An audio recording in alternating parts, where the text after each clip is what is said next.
Welcome to Healthy Living, Healthy Planet Radio, sponsored by EarthX, the world's largest environmental experience, and also sponsored by Natural Awakenings magazine. Live your healthiest life on a healthier planet. Now, here's your host, Bernice Butler. Welcome to Healthy Living, Healthy Planet Radio today. We are now well into our fourth season, and we remain just as excited as ever to continue to help you explore and understand that unbreakable relationship between your health and the health of the planet. Here we look at the hottest topics related to our environment and its sustainability and how they affect your health and wellness. Here, issues like climate change, plastic pollution, extreme weather events, and others will meet up with everyday impacts like allergies and asthma, digestive issues and gut health, cancers, lung, heart issues, and more. So listen in today for today's episode on energy production and consumption. And today we're going to be focusing in on health impacts of our current fossil fuel dominated, or should I say dependent, model. Now, energy and environmental problems are closely related, since it's nearly impossible to produce, transport, or even consume energy without significant environmental impact. The environmental problems directly related to energy production and consumption include air pollution, climate change, water pollution, thermal pollution, and solid waste disposal. The emission of air pollutants from fossil fuel combustion is the major cause of urban pollution. Burning fossil fuels is also the main contributor to the emission of greenhouse gases.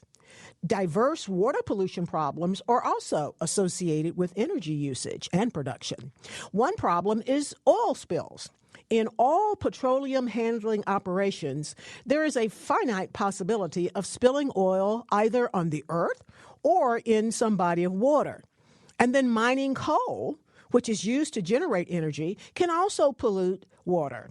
Changes in groundwater flow produced by coal mining operations often bring otherwise unpolluted waters into contact with certain mineral materials, which are then leached from the soil, and they can produce some acid mine drainage. And then solid waste is also a byproduct of some forms of energy usage. Coal mining, which is our predominant form for energy production, requires the removal of large quantities of earth as well as the coal. Now, from the electricity that lights our homes to the car you drive to work, modern life has relied on fossil fuels like coal, oil, and natural gas for a while. In 2019, the estimated approximate use of coal-generated energy from that fossil fuel is approximately 75%. That is declining a little, though. But burning these fossil fuels not only creates climate change, it releases pollutants that lead to early death, to heart attacks, respiratory disorders, stroke. It exacerbates asthma and absenteeism at school and work. The World Health Organization estimates that approximately 7 million premature deaths were associated with air pollution in 2012 alone. Now, one of the most important health impacts associated with our fossil fuel dependent energy production and consumption model is, of course, air pollution. Burning coal, oil, and natural gas releases dangerous pollutants into our atmosphere. And these pollutants have both long-term and acute consequences for human health, including, in addition to the others we mentioned, includes the risk of chronic bronchitis, lung cancer, depression, and, of course, exacerbating existing symptoms like asthma and allergies. Another cruel consequence of burning fossil fuels is climate change that's caused by the greenhouse gases that are emitted. Global warming is a direct result of rising concentrations of CO2 in the atmosphere due to the burning of carbon-related fuels such as coal, oil, and natural gas.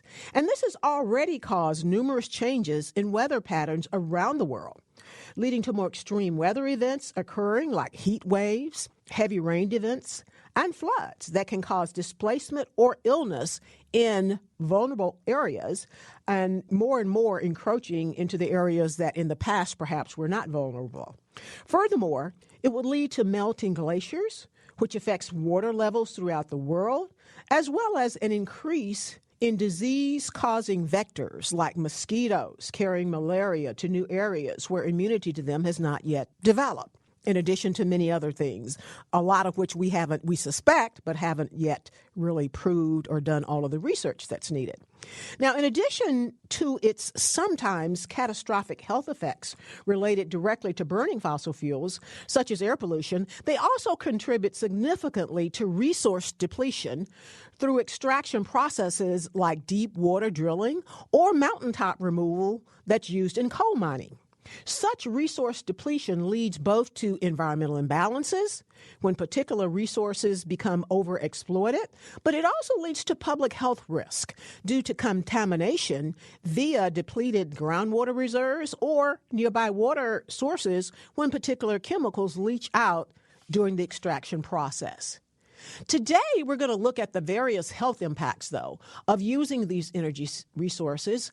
As well, we're going to look at the impact on our all-important and critical healthcare system, which, of course, over the last couple of years during the COVID pandemic, we've seen stressed in some unimaginable ways. And all of this certainly points to the urgent need for more clean energy solutions. Now, this is a lot. But here today to help us unpack and understand this some more are two experts, and we hope that they will make us smart, or certainly smarter. Today we have with us John Balbus and Garvin Hearth. Now, Dr. John Balbus is the acting director of the Health and Human Services Office of Climate Change and Health Equity. He is a physician and public health professional with over 25 years of experience working on the health implications of climate change. John has served as the Health and Human Services principal to the U.S. Global Change Research Program, and he co-chairs its working group on climate change and human health. And before this, he served as senior advisor for public health to the director of the National Institute of Environmental and Health Sciences, where we knew him before, and he was with us probably a couple of seasons ago. John has also been chief scientist at the Environmental Defense Fund. Welcome, John, and did I get all of that right? You did. Thanks very much, Bernice. Great to be here. Thank you for joining us today. And our other guest is Dr. Garvin Hearth. Garvin is the chair of the State of Colorado's Air Quality Enterprise Board. He is an air quality engineer by training, and Garvin specializes in the analysis of environmental impacts of energy systems, both renewable and conventional forms of electricity and fuels. John is an inaugural distinguished member of the research staff at the National Renewable Energy Laboratory at Golden, Colorado. And the National Renewable Energy Lab advances the science and engineering of energy-efficient, sustainable transportation and renewable power technologies, and helps to provide the knowledge that we need, or we have to integrate and optimize our energy systems. Garvin is also a senior research associate in the Renewable and Sustainable Energy Institute at the University of Colorado. Welcome, Garvin. Did I get all of that right? Yes, thanks, Bernice, and glad to be here for my first time with your show. Thank you, and we're very excited that you could join us today. I want to start out the questions with John, and we'll start on this and probably have to go to break, but we'll catch up with it. John, so how does the healthcare sector perhaps compare to other industries in its energy consumption? And what do you think the future looks like for health sector energy production and consumption? Thanks for the question, Bernice. So you laid out really well the fact that a lot of energy production and consumption in this country has health impacts on people across the United States, especially people who are in close proximity to roadways, in close proximity to sources of coal-fired power plant emissions, et cetera. But one thing that people don't recognize as much in this country is that the health sector itself is a really major contributor and user, a contributor to the pollution and user of energy.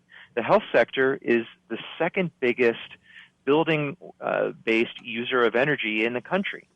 And, the health sector uses about 10% of all electricity that buildings use. So the health sector itself has a role to play in reducing energy consumption and changing over to renewable energy sources, and in so doing, reducing the harms to health that come from burning fossil fuels. Yeah, so the healthcare sector kind of has a double whammy, so to speak, in that it's a great consumer of energy, and just like we as humans are, and it's a required sector, so we have to have the energy, so it has to change over. But as well, in its operations, administering healthcare, it also has a great impact. It goes the way of our health. So again, that double whammy. I want to move now to Garvin. Garvin, how does energy production and consumption affect human health? We talked about it a little bit in the introduction, but for a minute, just kind of summarize it for us, and then we'll go in more detail again on the other side of the break. Sure. To start, all energy systems, all forms of energy do have some environmental impacts. And there are methods to try to compare those environmental impacts on a fair, sort of consistent basis across those technologies. But in short, whether we're getting energy from conventional energy sources or renewable energy sources, there are some impacts. But the comparison of those is quite stark on several metrics that we can talk about after the break. Indeed, but the point we've gotten that you've made very clearly is all energy production and consumption has some health impacts. And so after the break, we will reconnect or start with Garvin so he can tell us about those stark impacts. Thank you. We want to give a shout out now to our sponsors. That is Natural Awakenings, Dallas-Fort Worth Metroplex Magazine, the Green, Healthy, and Sustainable Living Authority for the DFW Metroplex and North Texas communities. Print issues of Natural Awakenings can be found in all Central Markets, Sunflower Shops, and many, many other locations, as well as available free for download online at nadallas.com. Check them out. Our other sponsor is North Haven Gardens, serving the Metroplex since 1951, the most respected horticultural establishment in North Texas, offering gardening and plant education, concierge services, DIY classes, gifts, and more. Check them out at nhg.com. And our other sponsor is Lynn Dental Care, practicing dentistry for over 38 years with a holistic approach, looking at the whole body. Specializing in periodontics, Dr. Lynn is board certified by the International Academy of Oral Medicine and Toxicology. Check them out at lindentalcare.com. Thank you, sponsors.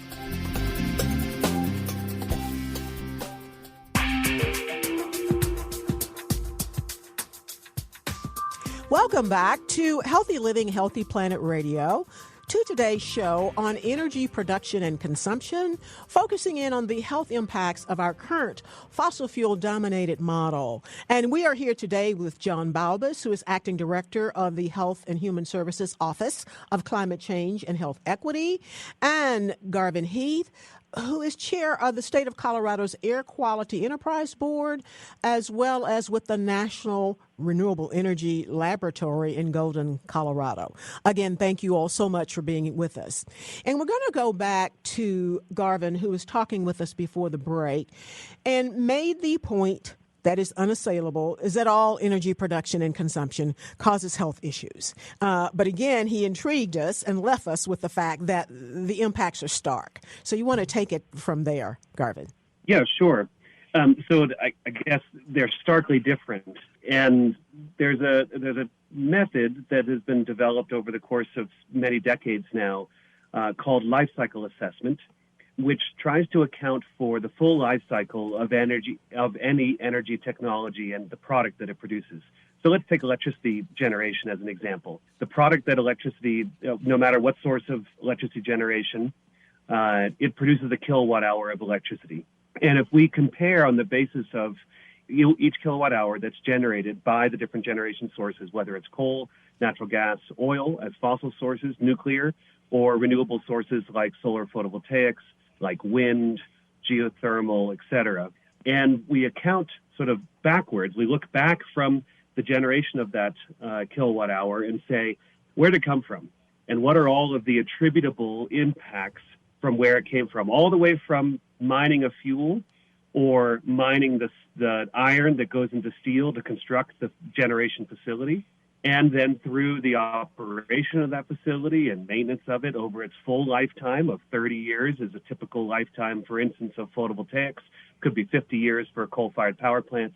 And then we go all the way through to the end of life and capture what happens when we have to dismantle this, dispose of the materials or recycle those materials, gaining some credits from doing that, from offsetting primary materials production at the end. If we look at that full life cycle, now we have a consistent basis to compare all these energy technologies. And if we do that accounting, then, for instance, we can look at life cycle greenhouse gas emissions. Greenhouse gas emissions causes climate change. Climate change has health impacts. And so that's a relationship to the health for our society. And those, of course, climate impacts in health in numerous ways.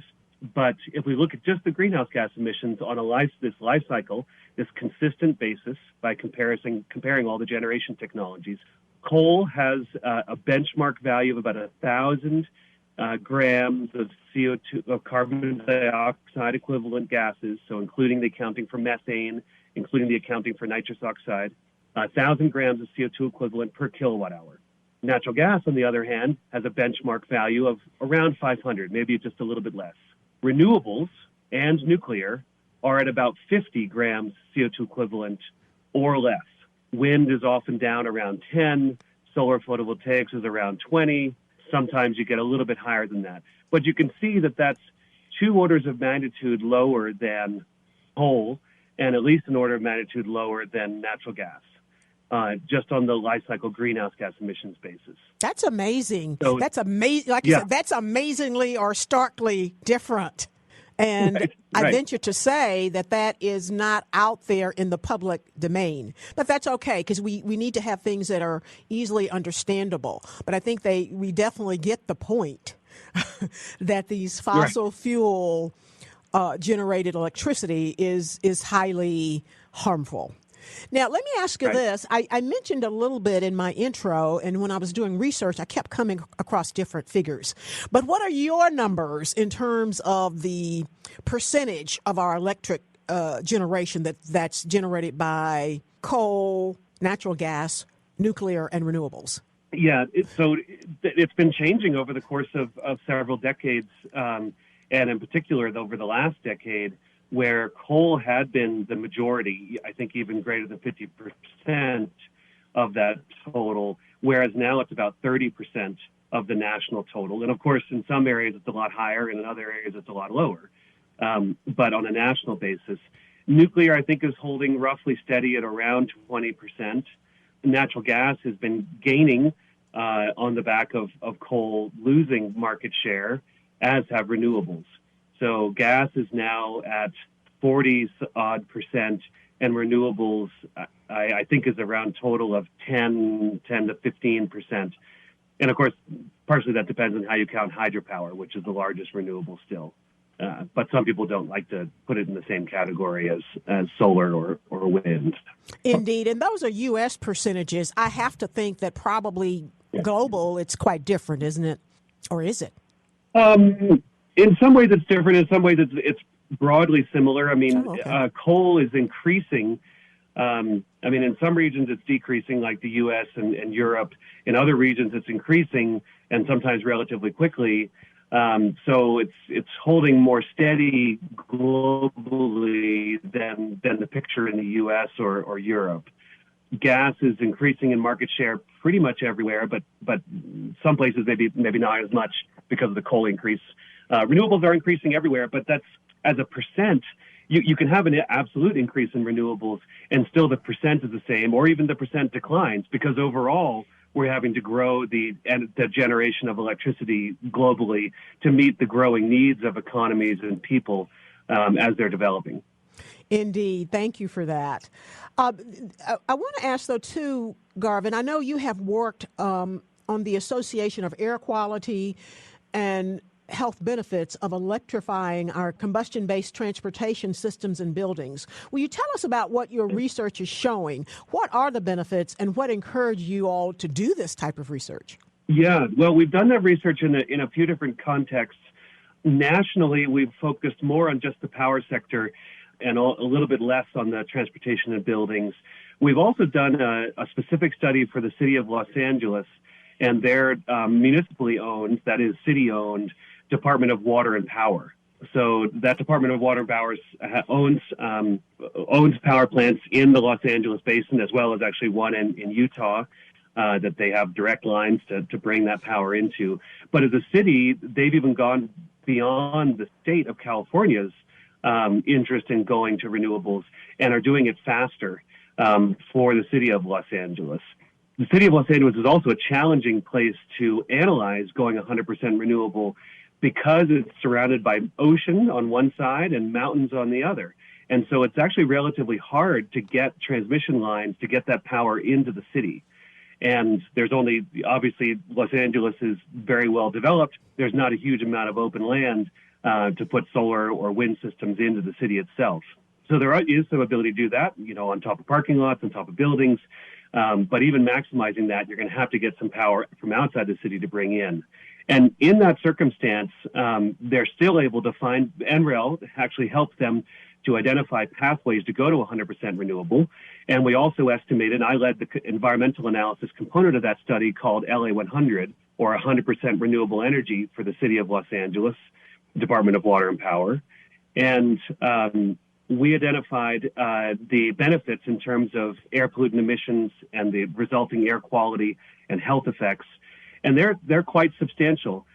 But for the city of Los Angeles, the 5 power plants that are owned by the Department of Water and Power are very small emission sources compared to transportation from 20 million odd people who live in the Los Angeles area and all of those buildings.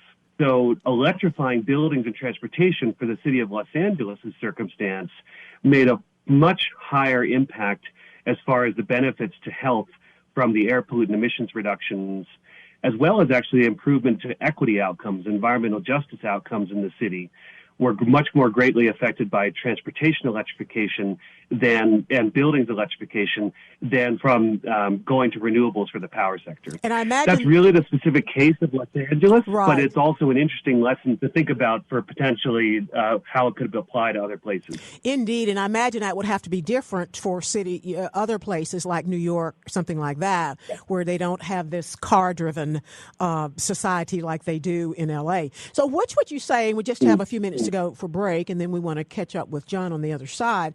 Which would you say sources of electrification, though, offers the most benefits, and which are more likely to be adopted quicker and be more widespread use? So the answer to that question really depends on the location. Where? So the city of Los Angeles, for instance, has very large ports. The largest port in the country is just on the border of the city of Los Angeles on the coast, and it shares another sister port with the city of Long Beach. Now, electrifying ports can be of huge benefit to a city like Los Angeles. Other cities aren't necessarily going to have such a large port source. The ports have a lot of activity of heavy-duty trucks and medium-duty trucks, and electrifying those along corridors that go in and out of the port is also very important for a city like Los Angeles. Could be different for other cities. But in general, transportation sources are the largest source of greenhouse gas emissions and often the largest source of other air pollutant emissions for metropolitan areas around the country.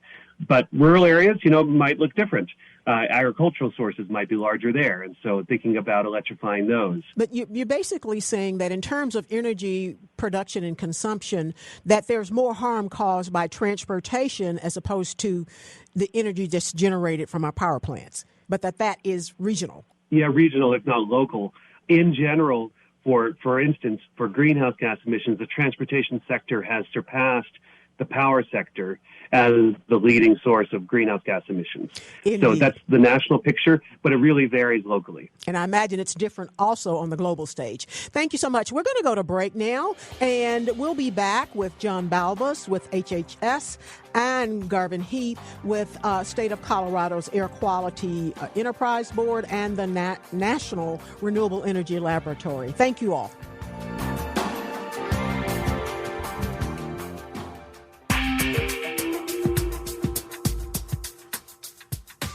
Welcome back to Healthy Living, Healthy Planet Radio today.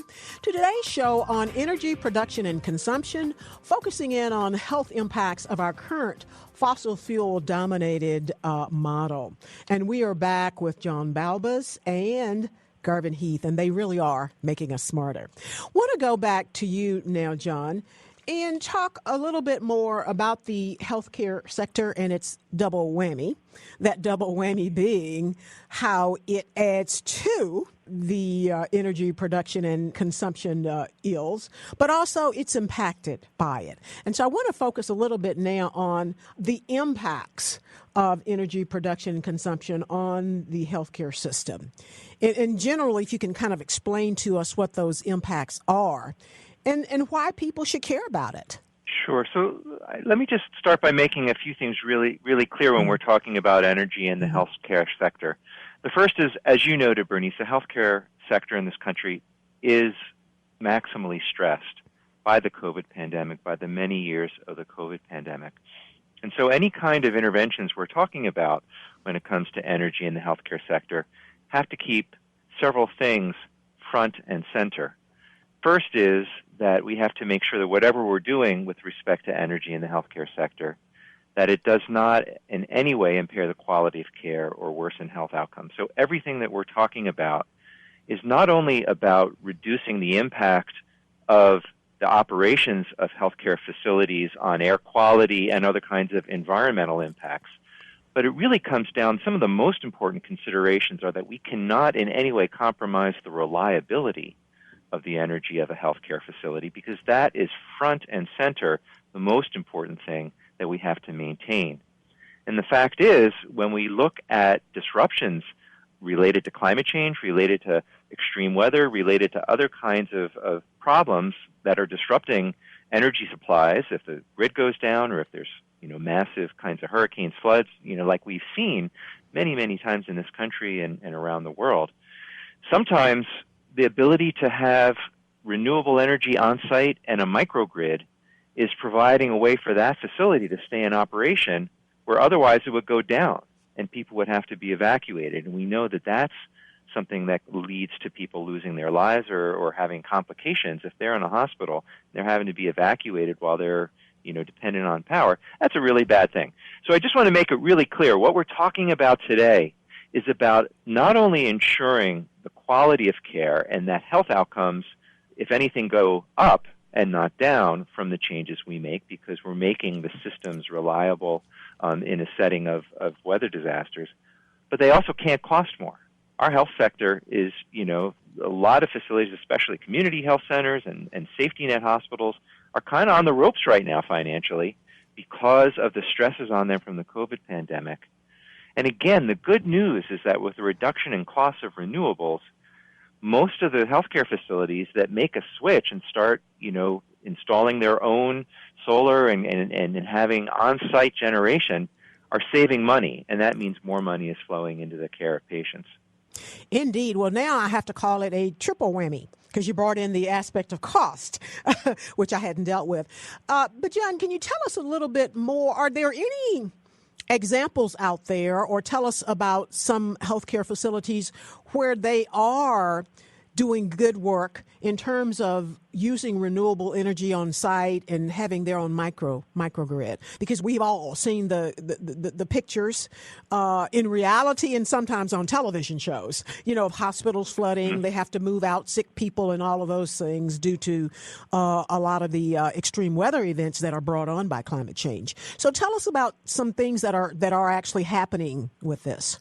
So there are a number of leaders out there that are committing to very significant reduction in greenhouse gas emissions, in line with or exceeding the Biden administration goals of a 50% reduction in direct emissions associated with the direct use of energy by 2030 and a net zero by 2050.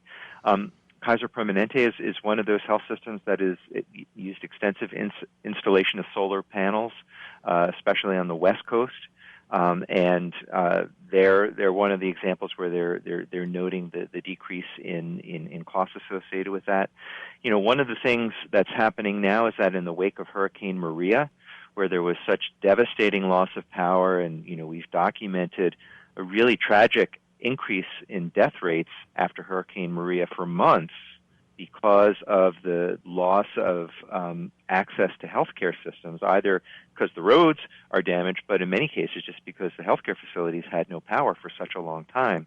There's been a lot of movement to install solar as a means to have a reliable energy supply for healthcare facilities within Puerto Rico. This is also going around the world. We're seeing a lot of electrification and solarization of healthcare facilities in Africa. USAID is working on this.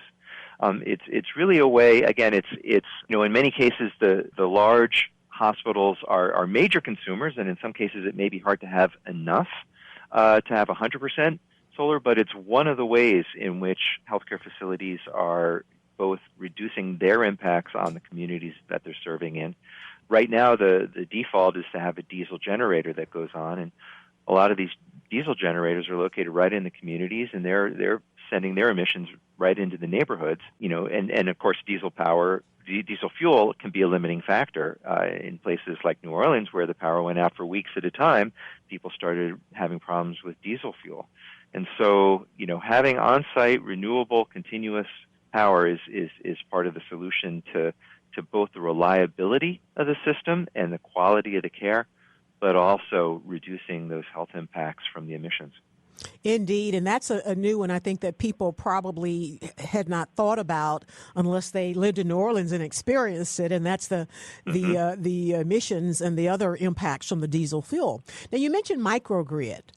Talk about that. I know when I used to live in downtown Miami, our saying was, I could see the hospital from my 14th story, and the saying was, oh, you'll be safe. Your power won't go out because you're in the grid with the hospital. So, I can't say that I'm an expert in grids and the provision of electricity, but when I use the term microgrid, what I'm referring to is the ability of a healthcare facility to actually isolate itself from the rest of the grid. And this is being provided in some instances, not everywhere, but this is something that is happening in some instances to enable the hospital to in an emergency to go offline and be able to continue its operations because the rest of the grid has failed. And that's what I thought it was, but I wanted to get a good understanding that it has that microgrid where it's supposed to be kind of protected from the impacts of the rest of the grid, which is something that really we would all like our hospitals to be when we have emergencies and extreme weather events going on. But thank you for that explanation. So I want to go back now to Garvin and talk a little bit about solar, which seems to be one of the most widely adopted renewable energy technologies, yet there are, as you mentioned, human health risk with that. So will you tell us about some of the risk associated with solar and what can we do to mitigate or eliminate some of these risks? Sure. So solar presents a different set of risks and also at a very different level than other energy sources such as fossil-based systems. So when you look at that full life cycle, you think about where your materials are coming from and the manufacturing of your components, your technology, and then the operation, and then the end of life.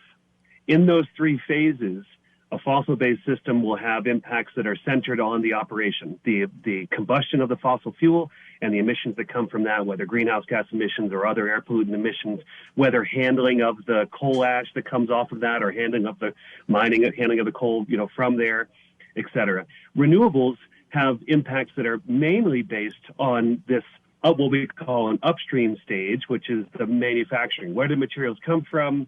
How do we extract those materials? How do we manufacture them? In the operation of a solar facility, there's no combustion. It's basically just sitting there in the sun and everything's in place. And so there's really not a lot going on. But there are a couple circumstances where during the operation of a solar facility, we have investigated whether there could be health risks above US EPA thresholds for cancer and non-cancer risk. Those include if PV is exposed to fire, and now you have the burning of some of the polymers, the plastics that are in these cells, or if PV is cracked, if the glass is cracked, water can get in to maybe then leach the heavy metals that are within the semiconductor layer that are protected by glass. but then could get into the water. The water then gets into the soil and it gets into the water table, et cetera. Both of those circumstances, when we quantified them, presented very, very low risk. Additionally, we looked at the end of life. People have expressed concern about, what do I do at the end of life with a solar panel? And if it went into a landfill and I crushed that all up, could the leaching of the heavy metals within the solar panel get out of the landfill and then expose people in from the water table and drinking water and soil, et cetera? We looked at that and quantified those risks as well. And again, they were 10 to 100x below US EPA cancer and non-cancer risk thresholds. So at least for those three different exposure scenarios for photovoltaics, for solar panels, we did not find risks that were at that trigger level for EPA to say, we need to investigate this further. It might present a health risk that we would need to be concerned about. And as far as what's happening in the manufacturing facilities, those all need to have proper controls for any of their processes that would produce air pollutant emissions. They need to manage their water effluent and their solid waste, just like any manufacturing facility should, to meet regulatory requirements, which of course are different and generally higher when they're manufactured in the U.S. than if they're manufactured in some other countries around the world. But as we gain in that manufacturing capacity, and in particular because of the Inflation Reduction Act and all of the incentives that are provided for manufacturers to onshore that manufacturing of clean energy technologies in the U.S., we are going to bring those manufacturing facilities here, and we do need to operate and manage them properly according to the regulations that we have. Indeed, but basically the health risk at this point of our knowledge base is relatively or very low as it relates to solar. A lot lower. They just don't have the same kind of emissions, whether we're talking about to water or to air, but especially in particular to air, right, because combustion systems emit so many different kinds of air. We're going to go to break now. I'm sorry to interrupt you, but we're going to go to break now, and we'll be right back on the other side with John Balbus with HHS and Garvin Hearth with the National Renewable Energy Laboratory. Thank you all.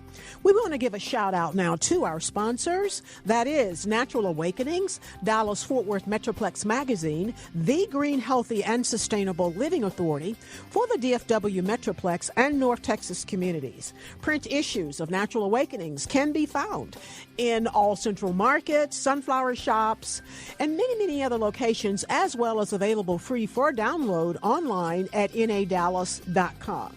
Our other sponsor is North Haven Gardens, serving the Metroplex since 1951, the most respected horticultural establishment in North Texas, offering gardening and plant education, concierge services, DIY classes, gifts, and more. Check them out at nhg.com. And our other sponsor is Lynn Dental Care, practicing dentistry for over 38 years with a holistic approach, non-mercury, looking at the whole body.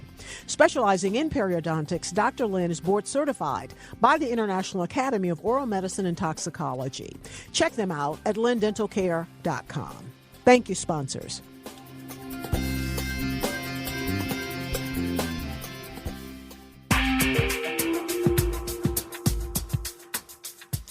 Welcome back to Healthy Living, Healthy Planet Radio, to today's show on energy production and consumption, focusing on health impacts of our current fossil fuel dominated or dependent model.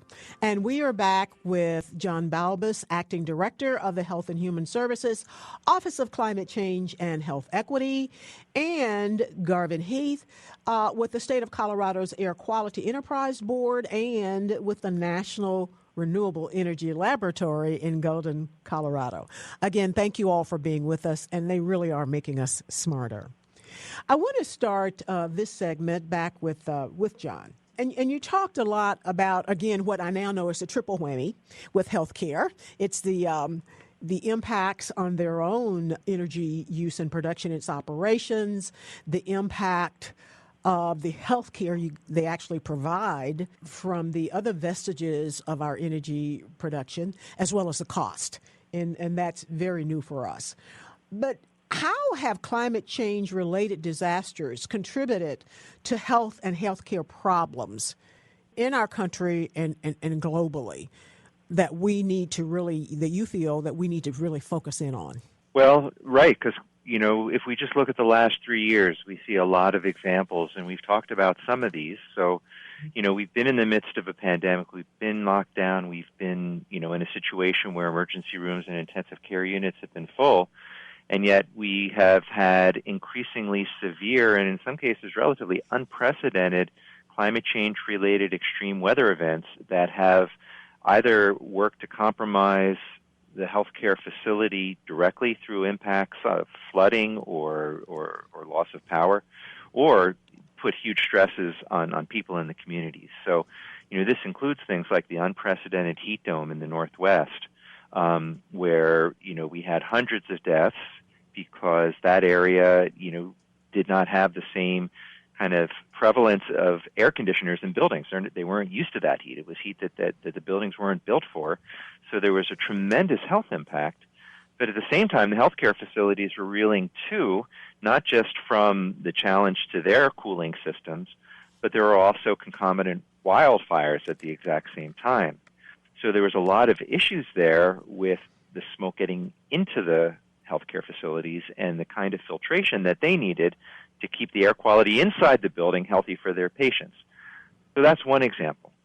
If we look at the hurricanes that struck the Gulf Coast, that many of which were fueled by very warm Gulf waters that have been warming for decades, associated with the overall global warming pattern, that warm Gulf water leads to this rapid strengthening of hurricanes, and we saw that again and again. Hurricane Ida, Hurricane Michael, striking the Florida Gulf Coast. And, with Hurricane Michael, there were 1,000 patients evacuated. There were about 17 healthcare facilities that had to shut down because of either damage to the building, an intrusion of water from, pieces of the roof flying off or windows breaking or from flooding. So we're seeing examples like this in the case of the devastating flooding that occurred in Kentucky, this past year. There were a lot of community health centers that were affected by the flooding and the loss of access because people were unable to get to them. So this is all happening at the same time that the beds are full because of COVID. So it really speaks to the need to find cost-effective ways to enhance the resilience of the healthcare facilities so they can, maintain operations so they can handle surge from a heat event or something like that and be able to keep going.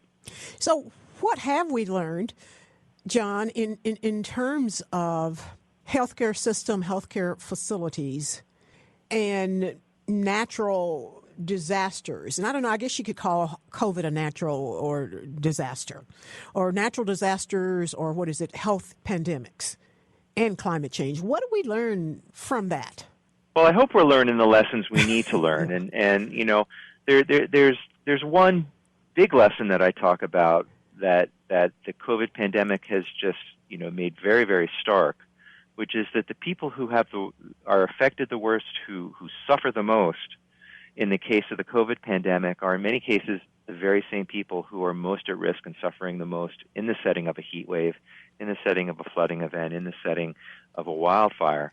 And, it is the population, it's our essential workers, it's low-income populations, it's recent immigrants, populations with low language proficiency.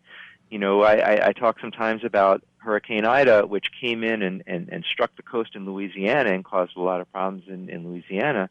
But the greatest death toll was actually in northern New Jersey and New York City, because that storm connected with a huge rain event led to horrific, devastating flooding, and there were dozens of deaths in Brooklyn and Queens and in northern New Jersey from people being flooded in their basements and dying in their basements. And most of those people were immigrants from South Asia, because those were low rent dwellings, and it was recent immigrants who lost their lives there. So that's the most important lesson, is that we need to ensure that the safety net hospitals, that the part of our health system that is directly serving the communities who have multiple causes for health disparities, multiple deprivations of social determinants of health, and in most cases linked to historic and systemic racism and deprivation of the whole work that's been done to show the ongoing legacy of practices like redlining, where advantageous interest rates for mortgages led to lower home ownership, led to less accumulation of wealth over decades, and now those are the communities that have often high transportation-related air pollution. This has been shown in studies. They have higher heat waves, higher temperatures in urban heat islands, and so having a focus on the populations experiencing the burden of health disparities is a win-win when it comes to pandemics, when it comes to climate impacts and other environmental justice concerns. And I think although we have, our society and our culture has been slow, very, very, very slow to learn, I think that one of the learnings that society has gotten from all of this is that it's not an option that those of us who do not perceive ourselves to be part of those vulnerable populations, it's not an option that we care. We must care because we are equally affected, but in very, very different ways, but affected nonetheless. We are all suffering from some supply chain issues and other issues due to the decimation of our essential workers who are in that, a lot of them in that, if not most of them in that category of low-income and minority workers, because they have been decimated or their health has been decimated. We can't get the things that we need, and many of the things that we need are just astronomically going up in price. So again, the rest of us who are not really part of that, that was one of the learnings that we got, that we have to be concerned. So thank you certainly for bringing that up. Absolutely. If, ethics and compassion for disadvantaged people isn't enough to care deeply about their well-being and that they're protected in the setting of these events, there are economic links that come back to everybody in this country. And, I think the lesson of COVID and the lesson of climate change is absolutely we are all in this together. Indeed. And one of the things I say often on the show is all of these environmental issues, climate change issues, they're coming for all of us in terms of the impact. It used to be thought that, they just, flooding may just be related to low-income minority communities because they don't have good infrastructure, whatever. Well, they are now impacting places they never thought of. So it's coming for all of us. We just have 3 minutes to go, and so I want to jump back to Garvin before we leave. Garvin, how do renewable energy sources actually impact health in developing countries, and how does or can this help to inform our behaviors and policies here in the U.S.? Definitely energy technologies in general impact people wherever they live, and we generate that energy, for instance, electricity, in all countries in the world, and really, in all regions. The air pollutant emissions that come from combustion systems are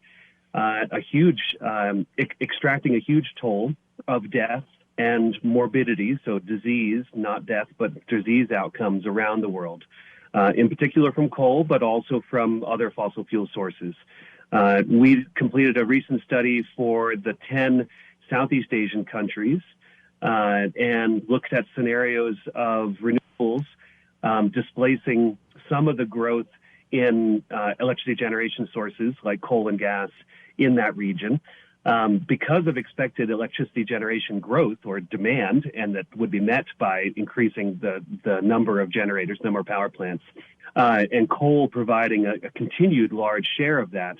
Overall, even with additional effort focused on trying to get more renewables into that network of 10 countries and their grids, there was still environmental impacts increasing. But as renewables grows in share and displaces, it does provide benefits, especially for air quality and health. It would seem that with the developing countries, they are developing, the populations are growing, that provides a really unique opportunity for them to engage in renewable energy technology, since they're having to do this anew. But let me ask you one question, and then we really have to go. Where do you think, I guess, what country do you think is really maximizing renewable energy technologies in terms of actually adopting and putting it to use? Who's the leader with this? Who's the leader? Well, it started out with Germany, and we have a lot to thank for Germany and the subsidies they provided to their early solar industry and the installation of that for the cost curve that we've experienced, where we've gone down 90% of the cost of solar photovoltaics because of those early subsidies, and then later subsidies from other countries. But I will call out a couple of countries, maybe three, that I believe are engaging in what are called just energy transitions, and those are Indonesia, Vietnam, and South Africa. All three have signed on to agreements with multilateral institutions like the World Bank and others to transition their economies away from coal and towards renewable sources. Thank both of you all. You really have made us smarter today in terms of looking at this intersection of health and energy production, as well as its impact on our healthcare system. We have been today with Dr. John Balbus, Acting Director of the Health and Human Services, Office of Climate Change and Health Equity, and Dr. Garvin Hearth with the National Renewable Energy Lab, as well as the State of Colorado's Air Quality Enterprise Board. Thank you all. We really appreciate you being with us today. And thank you, listeners, for listening in today to Healthy Living, Healthy Planet Radio. The conversation starts here, but our goal is for it to continue in your home, in your social circles, your workplaces, at the water cooler, and in the grocery checkout line, so that we can all work together to realize that healthy living is simply not possible without a healthy planet. Our culture is a result of 1 trillion tiny acts taken by billions of people every day like yourselves. And each of these acts can seem insignificant, but all of them add up one way or the other to the change that we each live through. This is your host, Bernice Butler. Thank you for listening today, and listen in again next week for more of Healthy Living, Healthy Planet Radio. And you can catch any of our past shows on podcast wherever you get yours. Thank you.